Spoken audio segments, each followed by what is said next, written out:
mga driver ng mga pampaserong bus, simula po sa Martes, October 28, ipatutupad na ng MMDA ang odd-even scheme sa mga provincial bus na dumaraan sa EDSA. Isa po ito sa mga naisip nilang solusyon para maibsan ang mabigat na daloy ng trapiko. Balita natin ni Steve Dailisan.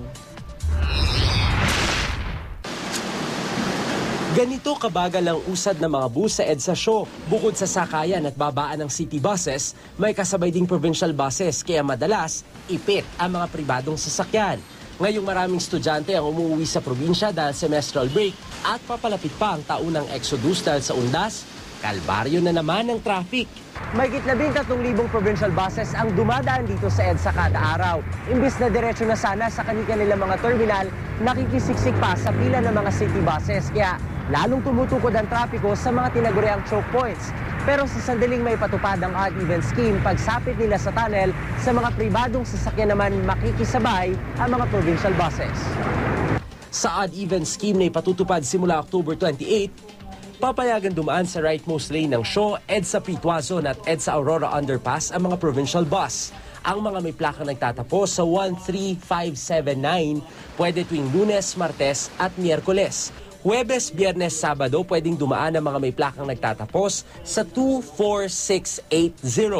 Bawal na dumaan sa tunnel ang bus pag linggo. 50% ng load ng provincial buses na nasa service road na iaalwas natin, gagalaw din yung city buses. Ang purpose nga natin ito ay makatulong ngayong holiday season kasama itong undas at saka itong sem break. Pabor dito ang Provincial Bus Operators Association of the Philippines. Lalo na pag-undas, maraming pasahero, hindi na makikipag-agawan yung mga provincial bus doon sa service road. Dati nang ipinagbawal ang pagdaan ng mga bus at heavy equipment sa mga tunnel, lalo't matagal daw marespondehan kapag naaaksidente o nasisiraan. May pag-aalinlangan din ang ilang motorista dahil natatraffic din sa mga tunnel, lalo na tuwing rush hour. Siyempre, hindi ka na halos makakalusot pagka marami na lalong na bus eh. Ilang lane din makakain yan eh. Usually yung mga bus na yan, yun yung tumitigil sa mga gilid-gilid.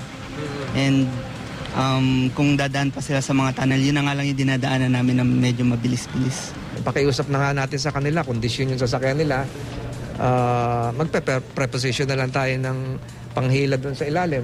500 pesos ang multa sa mga bus na mahuhuling lalabag. Iba pa ang parusa sa mga hindi sumusunod sa nose-in, nose-out policy sa mga terminal o paggamit ng EDSA para magmaniobra. Sa ngayon, mahigit 700 units na ng bus ang nag-apply ng special permit sa LTFRB para may masakyan ng mga pasaherong mag-uundas sa probinsya. Steve Dailisan, GMA News.